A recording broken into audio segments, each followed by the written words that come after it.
Hello viewers, இன்னைக்கு நம்ம பார்க்க போற ரெசிபி ரோட் சைடு மசாலா சுண்டல். இந்த ரோட் சைடு மசாலா சுண்டலை நம்ம ரோட் சைடு கடையில எல்லாம் அதிகமாகவே சாப்பிட்டுருப்போம். இந்த பானிபூரி கடை அந்த மாதிரி கடையில தான் இது நிறையவே கிடைக்கும். இது சாப்பிட்றதுக்கு ரொம்ப டேஸ்ட்டாக இருக்கும். இது செய்கிறதுக்கு ரொம்ப ஈஸியான ரெசிபி தான். இந்த மழை காலத்தில் நமக்கு ஈவினிங் ஏதாவது சூடான ஸ்நாக்ஸ் சாப்பிட்டா ரொம்ப நல்லா இருக்கும் அந்த மாதிரி தோணும். அந்த டைமில் நம்ம ஜங்க் ஃபுட்ஸ் மாதிரி சாப்பிட்றதுக்கு பதிலாக இந்த மாதிரி ஹெல்த்தியான ஒரு சுண்டல் ரெசிபி சாப்பிட்டா நம்ம உடம்புக்கு ரொம்பவே நல்லது.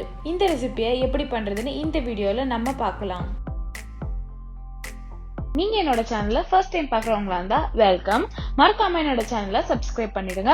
அப்படியே பக்கத்துல இருக்க பெல் ஐக்கானையும் பிரஸ் பண்ணிக்கோங்க. அப்பதான் நான் ஃபியூச்சர்ல போற வீடியோஸோட நோட்டிபிகேஷன்ஸ் உங்களுக்கு உடனே வரும். என்னோட டெய்லி ஆக்டிவிட்டிஸை நீங்க பார்க்கணும்னு நினைச்சீங்கன்னா அதர் சோஷியல் மீடியாஸ் தான் ஃபேஸ்புக் அண்ட் இன்ஸ்டாகிராம்லயும் என்ன ஃபாலோ பண்ண மறந்துடாதீங்க.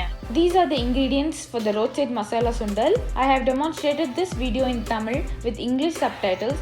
Please to watch the full video without skipping. Roadside masala sundal செய்யறதுக்கு தேவையான பொருட்களின் பட்டியலை நான் கீழே டிஸ்கிரிப்ஷன் பாக்ஸ்ல தமிழ்ல கொடுக்குறேன். இந்த வீடியோவை ஸ்கிப் பண்ணாம ஃபுல்லா பாருங்க. இந்த மசாலா சுண்டல் செய்யறதுக்கு முன்னாடி நம்ம ஃபர்ஸ்ட் ஒரு பேஸ்ட் அரைச்சுக்கிறோம். அதுக்காக நான் ஒரு மிக்ஸி எடுத்திருக்கேன்.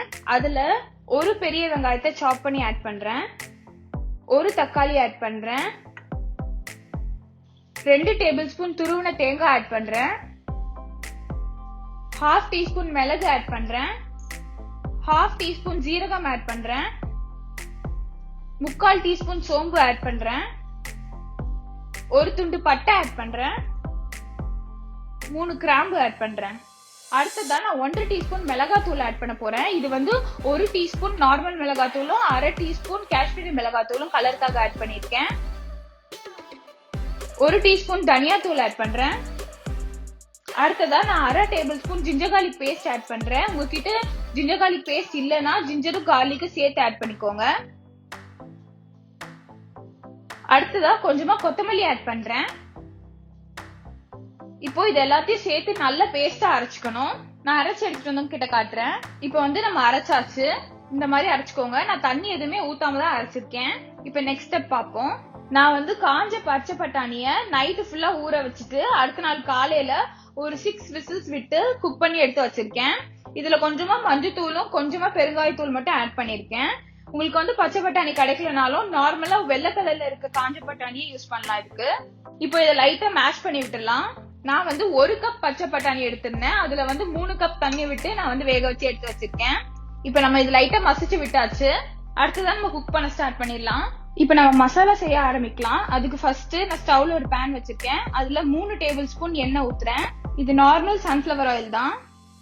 எண்ணெய் கொஞ்சம் சூடானதுக்கு அப்புறமா நம்ம அரைச்சு வச்சிருக்க பேஸ்ட இதுல ஆட் பண்ணிக்கலாம். இப்போ இந்த பேஸ்ட் நல்லா வதங்கணும். பச்சை ஸ்மெல் எல்லாம் போற அளவுக்கு வதங்கணும். இப்போ இது நல்லா வதங்கிருச்சு. இந்த டைம் நம்ம மசிச்சு வச்சிருக்கோம்ல அந்த பச்சை பட்டாணியை இதுல ஆட் பண்ணிக்கலாம்.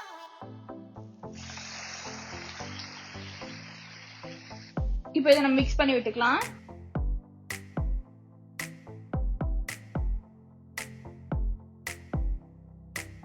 இப்போ இந்த டிஷ்ஷுக்கு தேவையான அளவு சால்ட் ஆட் பண்ணிக்கலாம். இப்போ இது எல்லாமே சேர்ந்து நல்லா கொதிக்கட்டும். இப்போ கொதிக்க ஸ்டார்ட் ஆயிடுச்சு. இதை நம்ம மூடி போட்டு மூடி ஒரு 3 மினிட்ஸ்க்கு நல்லா கொதிக்க விடலாம்.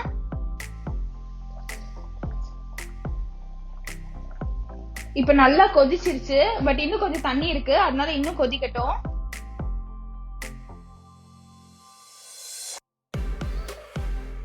இப்போ ஒரு 5 நிமிஷமா இது கொதிச்சிட்டு இருக்கு.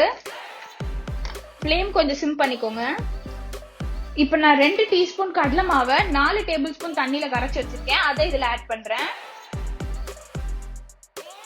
ஆட் பண்ணிட்டு நல்லா கலந்து விட்டுருங்க. இப்ப பாருங்க உடனே திக் ஆயிடுச்சு. அவ்வளவுதான், நம்ம பட்டாணி மசாலா ரெடி ஆயிடுச்சு. இது இன்னும் ஆற திக் ஆகும். சோ இப்பவே நம்ம இறக்கிடலாம். இப்போ இது எப்படி அசம்பிள் பண்றதுன்னு நான் உங்களுக்கு காட்டுறேன். அதுக்கு நமக்கு தேவையான பொருட்கள் இந்த கார்ன்ஃபிளேக்ஸ், துருவின கேரட், அதுக்கப்புறம் நறுக்குன வெங்காயம். இது 3 வச்சு தான் நம்ம அசம்பிள் பண்ண போறோம். ஃபர்ஸ்ட் நம்ம இந்த மாதிரி ஒரு பவுல் எடுத்துக்கலாம். இதுல கொஞ்சமா கார்ன்ஃபிளேக்ஸ் எடுத்து இது இப்படி கிரஷ் பண்ணி இதுல போடுங்க. அடுத்ததா கொஞ்சம் வெங்காயம் போட்டுக்கோங்க. கொஞ்சமா துருவின கேரட் போட்டுக்கோங்க. அடுத்ததா நம்ம செஞ்சு வச்சிருக்க மசாலாவை இதுல ஆட் பண்ணிக்கலாம். இப்ப திருப்பி இதுக்கு மேல கொஞ்சம் கார்ன்ஃபிளேக்ஸ் போட்டுக்கலாம். அதுக்கு மேல கொஞ்சம் நறுக்குன வெங்காயம், கொஞ்சம் துருவின கேரட், அதுக்கு மேல பொடியா நறுக்குன கொத்தமல்லி. அவ்வளவுதான், நம்ம சுண்டல் ரெடி ஆயிடுச்சு. பாருங்க, பார்க்கவே எவ்வளவு சூப்பரா இருக்கு. சாப்பிடறதுக்கும் ரொம்பவே நல்லா இருக்கும். நம்ம போட்டிருக்க கார்ன்லாம் வந்து அதுக்கு ஒரு கிரன்ச்சி டெக்ஸ்சர் கொடுக்கும். இது கூட வேணா நீங்க கொஞ்சம் லெமன் கூட புளிஞ்சு ஊத்திக்கலாம், அதுவும் நல்லா தான் இருக்கும்.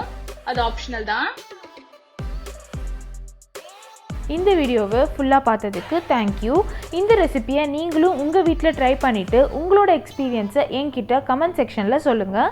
இந்த வீடியோ உங்களுக்கு பிடிச்சிருந்தா லைக் பண்ணுங்கள், ஷேர் பண்ணுங்கள், என்னோட சேனலுக்கு சப்ஸ்கிரைபும் பண்ணுங்கள்.